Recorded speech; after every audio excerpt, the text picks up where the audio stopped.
When I was growing up, game theory and film theory were my absolute favorite YouTube channels. While the quality of the theories themselves would vary massively between uploads, the sheer consistency of overall video quality and topic variety was and still is pretty much unmatched on YouTube. Of course, as Matpat has moved on from the channel and I've moved on to making YouTube videos myself, I haven't paid the channel much mind until this video popped back up into my recommended, and I was reminded that film theory has made not one, not two, but 3 different videos about Dragon Ball over the course of a decade. That raises the question, as someone who has dedicated an entire channel to mostly analyzing Dragon Ball, how good are these Dragon Ball theories? Do they hold up or fall apart given a greater understanding of the franchise? Today, I hope to answer that question by debunking every Dragon Ball film theory. If you like this kind of stuff, make sure to like and subscribe, and let's jump right in.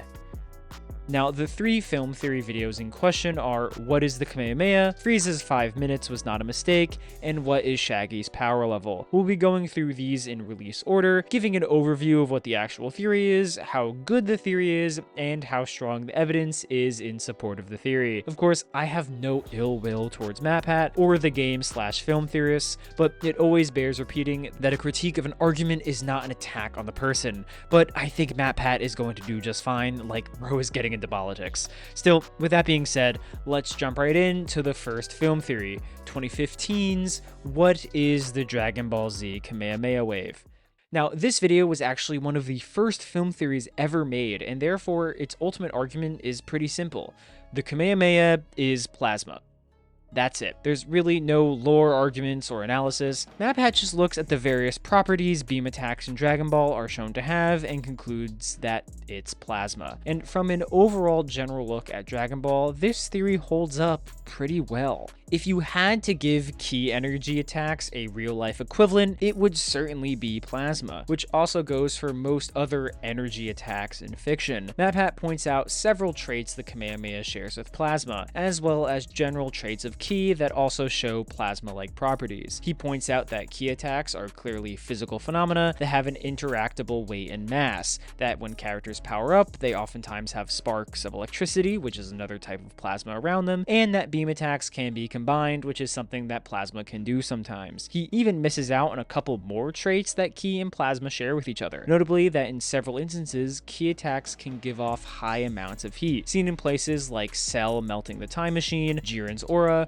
or Gohan and Piccolo heating the arena stage during the Tournament of Power. The issue though is that even with all of these pretty spot-on connections, the Kamehameha and more generally ki blasts unfortunately cannot be plasma for a couple of major reasons. While I just brought up the heat point as extra proof ki and plasma are similar, I also bring it up because this is actually the first trait of ki that shows it can't be plasma. Matpat describes the Kamehameha as Goku essentially creating a star in his bare hands, and then happens to show a clip of Goku forming ki balls underwater to throw at Frieza during their fight on Namek. I think you can see where I'm already going with this. If these balls were actually superheated star level plasma, they would probably instantaneously evaporate the entire lake Goku is hiding inside, or at least create a massive pocket of steam as it heats the water instantly into a gas. Now, some people may point out that cold plasma can exist, like some light bulbs, but this isn't entirely true, and especially in the form we see here, with even cold plasma still having to have an electron gas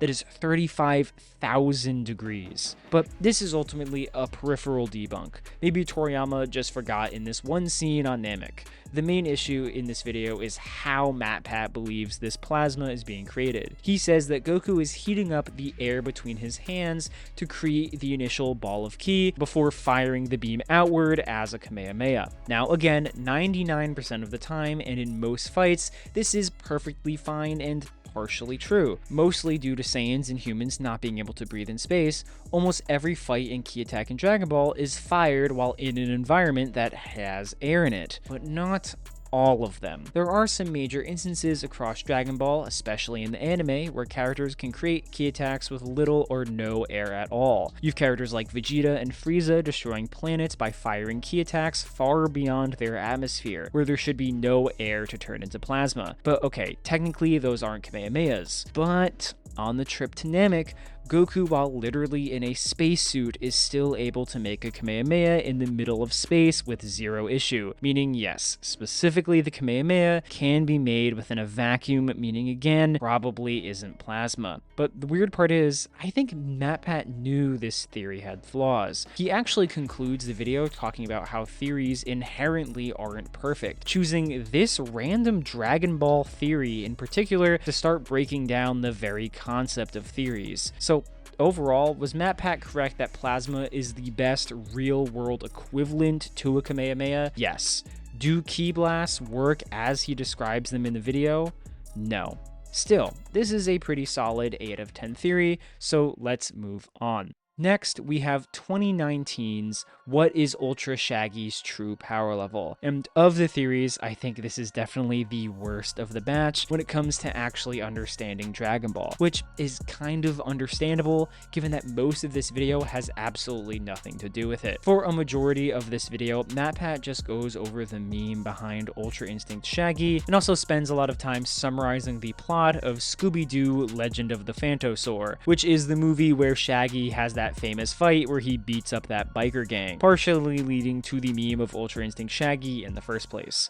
However, the moment Dragon Ball actually gets involved, the video kind of falls apart for a couple reasons. The theory takes Shaggy's best feat in the movie, which is jumping off of these falling rocks, and attempts to apply that to a Dragon Ball power level. He concludes that Shaggy is outputting several thousand pounds of force with every jump in this scene, and attempts to correlate this with Chi-Chi's power level of 130 during the 23rd Budokai, because she doesn't use ki attacks and can jump high just like Shaggy does, concluding that it would be something like 130.5. Now, there are obviously a couple massive issues with this, and an obvious misunderstanding of how power levels work. Firstly, not being able to use ki attacks in no way limits someone's power level, and more so just represents a lack of training or overall ki control. If this logic was true, Shaggy would be comparable to Yajirobe's power level of 970 because that guy can't use ki attacks either. In fact, the feat from Shaggy is honestly so unimpressive.